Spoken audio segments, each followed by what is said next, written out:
Hey, I was about to meet a longtime friend of mine for the first time in about about 4 months. And this morning she said she was sick, so I'm staying at my apartment all day again.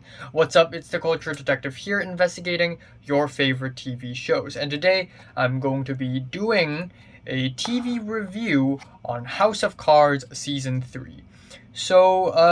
In November, originally, I planned to start watching Sex Education because I've been really interested in finding some actually good teen dramas, and there has been a lot of noise surrounding Sex Education. So, you know what? I should start watching Sex Education. So, I actually watched the pilot episode, episode 1, and after watching the episode, I realized two things. First of all, it's November. Why am I watching shit like this? Second of all, I haven't even dated a single person in my life.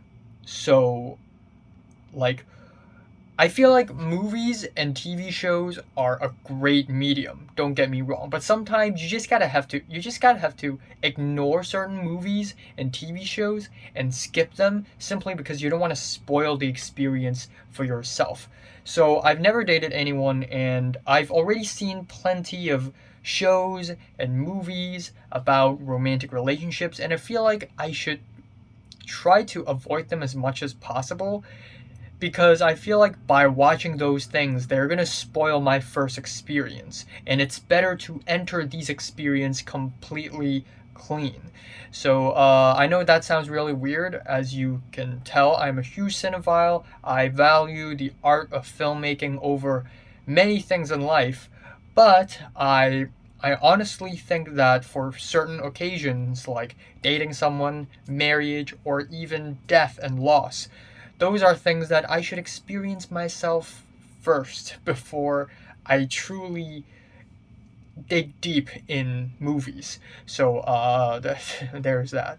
I know that sounds weird, but that's my philosophy.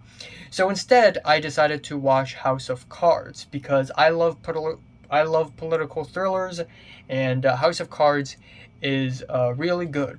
I watched seasons 1 and 2 a long time ago, and I really enjoyed those two seasons, even though I forgot most of what happened in those two seasons. So returning to season 3, I was kind of watching a new series again because I kind of forgot everything that had happened, but I still managed to pick up what kind of vaguely happened in the first two seasons, anyways. So in House of Cards season 3, the plot is basically Frank Underwood has become the acting president of the United States, and the First Lady being his wife, Claire Underwood. Of course, Frank Underwood is played by the ever so problematic and controversial Kevin Spacey, who is a cancelled person now, while Claire Underwood is played by Robin Wright. And then we have Douglas Stamper, who was viciously attacked by the girl he likes, Rachel, by the end of season 2, which left him not dead, but barely alive. He was hospitalized, and it took him a long time to recover.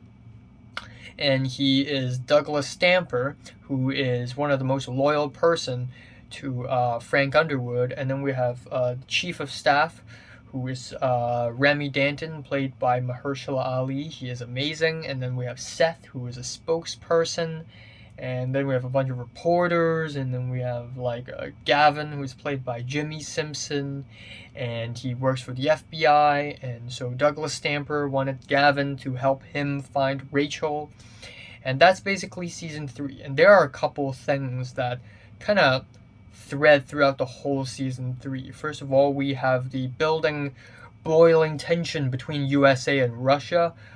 And on one of the episodes, we have the devastating dinner between USA and Russia, where Frank Underwood tried to convince Petrov, the president of Russia in the story, to sign this UN deal, this peace deal, where USA and Russia are gonna promise troops to the Jordan Valley. And of course, Petrov doesn't like that because apparently the Middle East is so damn close to Russia that any American soldier in the vicinity is just a red flag.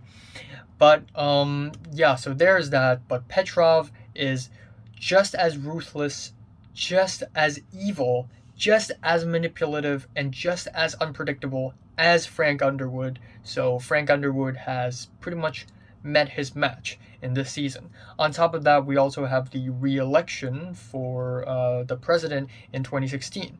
So Frank Underwood wanted to run for president again and officially become a formally elected president.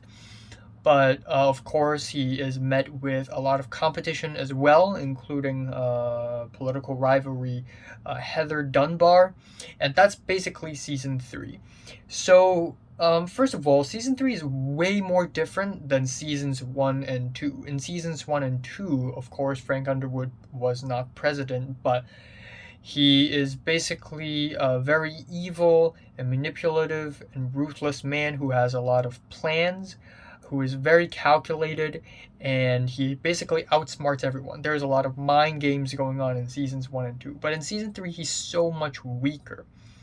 And I think that's mainly because he's become the president, and when he is the president, it sort of made him more powerless because there are more restrictions when it comes to being a president. So he became more powerless, he became weaker, and he has met his match way more than before in seasons 1 and 2. And there are a couple of storylines in season 3 that I think are just very dragged out, just unnecessarily slow paced, like the whole Doug trying to find Rachel storyline. It just feels unnecessarily long, and I like that the story is developing Doug's character more, but enough is enough. I feel like the show has overstayed this storyline its welcome. And yeah, I don't think there are as many highlight episodes in this season than in the 2 previous seasons. There are just a lot of rather slow-paced episodes that focuses more on the relationship between Frank and Claire, which I really like, actually. I mean, at some point in the story, I expect Frank and Claire to start distrusting each other and start arguing with each other, and here we go, in season 3 that has finally happened. And that only makes a lot of sense. But this fallout is also a very slow-paced thing. We have the fallout because of Russia, and then they spent one episode mending their relationship back again, and then on the next episode they argued again, and at the end they just kind of left.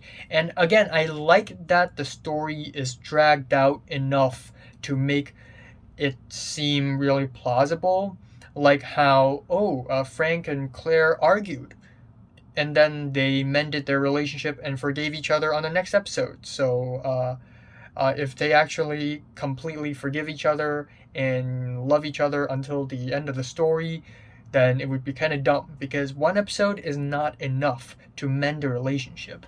So of course there is more complications to that, and I kind of appreciate that. And other than that, I actually like a couple things about the season. The character development of Remy Danton is actually really nice in this season. I managed to like his character way more in this season. I think Mahershala Ali plays Remy Danton amazingly. He's an awesome actor. And in this season, we sort of see more of his own struggle, his own psychology, and it's just really nice to see him like that. The election storyline in the latter half of season 3 is very exciting, very intense, and I expect a lot more from this storyline because it's going to go on to season 4. The whole Petrov thing is also really nice. I like that the president of Russia is just as vicious and as evil as Frank Underwood. Makes the banter so much more intense and thrilling. And there are a couple episodes that are kind of well directed, and then there are some episodes that are just kind of plain.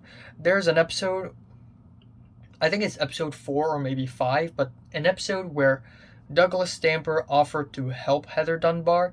That episode is specifically more well directed than an average House of Cards episode. I don't know why. Like, the shots are just more creative. The editing is just a little bit more fun. Same for the last episode. The last episode is significantly more interestingly directed than other episodes in the season. The door closing and all these L cuts and J cuts, all these match graphic cuts, all these jarring music stopping, like it's more creative. But other than that, this is pretty much the extent of season 3 goes. I didn't enjoy season 3 as much as 1 and 2. Season 3 is definitely a slow burn.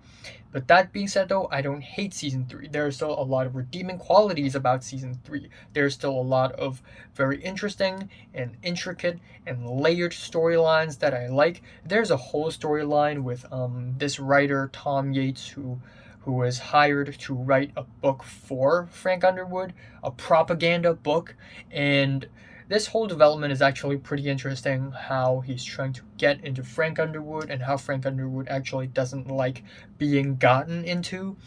And it just creates some pretty interesting developments, though I wish that he would show up more in the future because his storyline seems to be a little bit unfinished at this stage.